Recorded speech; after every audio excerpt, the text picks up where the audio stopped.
تکبر اللہ تعالیٰ کو کتنا ناپسند ہے، ایک بچے کی زبانی سنیے۔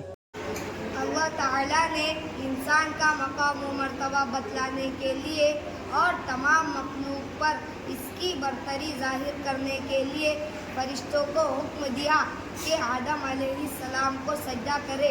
حکم سنتے ہی تمام فرشتے سجدے میں گر گئے مگر ابلیس، جو فرشتوں کا سردار اور ان کا استاد تھا، جس کی عبادت و ریاضت پر فرشتے بھی رشک کرتے تھے، اس نے اللہ کا حکم نہیں مانا اور سجدہ کرنے سے انکار کر دیا، اور اس نے کہا کہ میں آدم سے افضل ہوں، اس لیے کہ میں آگ سے پیدا کیا گیا ہوں اور آدم مٹی سے پیدا کیے گئے ہیں۔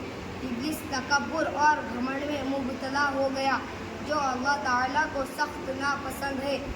اس نافرمانی کی وجہ سے اللہ تعالیٰ نے اس کو اپنے دربار سے نکال دیا اور ابلیس مقربین کی جماعت سے نکل کر شیطانوں کے گروہ میں آ گیا اور ان کا سردار بن گیا۔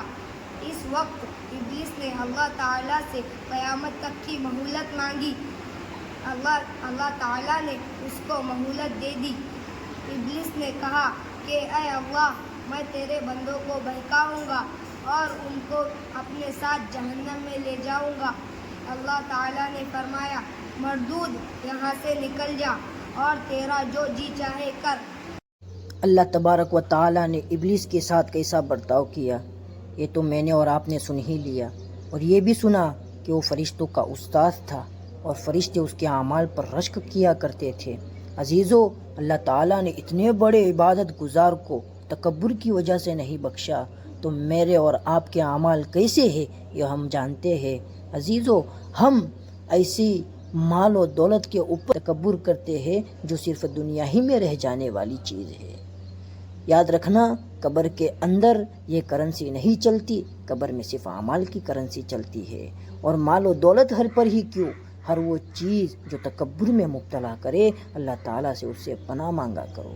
اللہ تعالیٰ ہم تمام کو تکبر سے محفوظ رکھے۔ بات اچھی لگی ہو، ویڈیو اچھا لگا ہو تو ہمارے چینل کو سبسکرائب کر کے شیئر ضرور کر دینا، کیا پتہ آپ کی وجہ سے وہ تکبر سے بچ جائے۔ السلام علیکم ورحمۃ اللہ وبرکاتہ۔